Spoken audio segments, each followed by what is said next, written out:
So it's time for me to share my thoughts on the second episode, The Connectionists. I will focus on most important points of this episode. First comes Frank Rosenblatt. He created the perceptron in 1950s, and this is one of the first attempts to model a brain neuron using math. So the perceptron is a mathematical model of a biological neuron.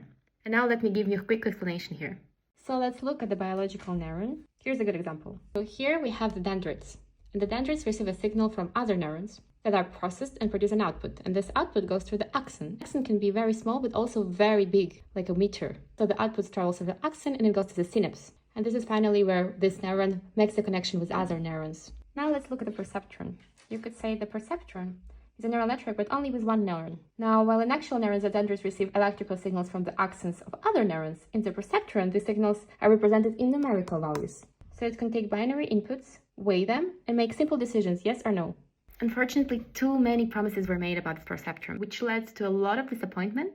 And because they couldn't deliver what they promised with this perceptron, a lot of scientists and people stopped believing in the idea of neural network. However, the main character of this podcast, Geoffrey Hinton, never stopped believing it. So Hinton envisioned multi-layered neural networks, the kind that can actually learn complex patterns. That's how the connectionists were born. A small group quietly working on deep learning, when no one else believed it. As computer power was growing, we saw the rise of internet.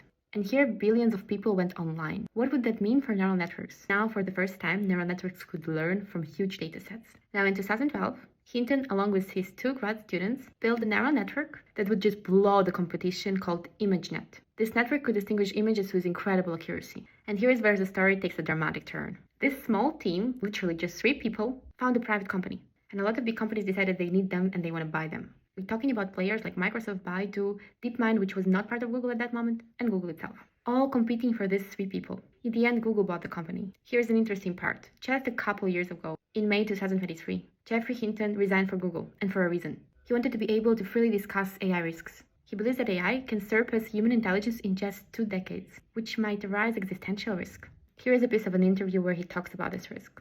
When it gets smarter than us, is it going to want to take over? Is it going to want to just brush us aside and take over? And how many examples do you know of more intelligent things being controlled by much less intelligent things? I can only hope that he's wrong.